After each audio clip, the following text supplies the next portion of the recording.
considering setting up a business in Spain, of course, the most important thing that you need to decide at the very beginning is what form your business is going to take. There are lots of different options, but three of the most common options that you have are to set up as a limited liability company, an anonymous corporation, or as a freelancer. So first of all, what are these three different ways of setting up as a business? So the first one I mentioned was a limited liability company. In Spanish, this is called a Sociedad Limitada, or SL, so I'll mention it as SL as we go on. So what is a limited liability company? This is most suitable for small to medium-sized businesses, and it requires an initial share capital contribution of at least €3,000. It offers limited liability protection for the shareholders. The second popular option is a Sociedad Anónima in Spanish, or an SA. This kind of translates as an anonymous corporation. This is a public limited company which is suitable for larger enterprises. The minimum share capital contribution is higher than that of an SL. It's €60,000 minimum. It allows for shares to be issued to the public. And then we have the option of signing up as an autónomo in Spanish, which is a freelancer or sole trader. This is suitable for various types of freelancers, consultants, businesses with a single owner, and it has the benefit of offering pretty simple administration and taxation, but it doesn't provide limited liability protection. In our experience, opening as an SL is a really popular option because of the limited liability protection that it provides, making it suitable for businesses with multiple partners or those who are seeking investor funding. Whereas an SA is ideal for large-scale ventures that are seeking to attract significant investment from the beginning. On the other end of the scale, working as a freelancer or autónomo is beneficial for individuals starting small businesses or providing freelance services, offering flexibility and fewer administrative requirements. If you decide to set up a company, then of course there will be certain documents that you will need to provide.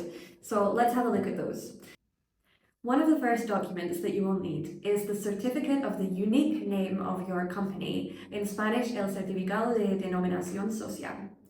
Then, of course, you're going to need the articles of association or bylaws of your company, in Spanish, estatutos sociales. We can draft these up for you, no problem, according to the needs of your company. Then, next, you're also going to have to be able to show that you have made the minimum share capital deposit into a Spanish bank account. So you need to have proof of this deposit. Then, in terms of identification, both the shareholders and the directors of the company will need to have a Spanish identification number. So for Spaniards, that will be their DNI number, and for foreign shareholders or directors, that will be their NIE number, NIE number. And if they are foreign, these shareholders and directors, then they will also have to show a passport or relevant identification card from their country of origin as well. So how does all of that documentation actually fit into the timeline of setting up your company? Let's have a look at what you're going to have to do. First, if you are a foreigner, then you will have to apply for your NIE number from the Spanish authorities. Second, you will need to apply and obtain your certificate of the uniqueness of the name of your company from the commercial registry. Third, you're going to have to draft the articles of association or have your legal representation help you to do so. So the fourth thing that you're going to need to do is to open a Spanish bank account in the company's name and deposit into that bank account the minimum share capital. Then, number 5, you want to notarize the deed of incorporation, identifying the company and incorporating the articles of association. Then you're going to need to obtain a tax identification number for the company from the tax agency, Agencia Tributaria. At this point, you're also going to have to 7. Pay the tax on property transfers and on documented legal acts.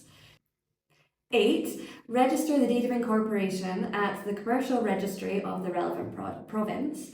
And 9. Register both the company and the directors to pay the relevant taxes and social security contributions that they will need to pay.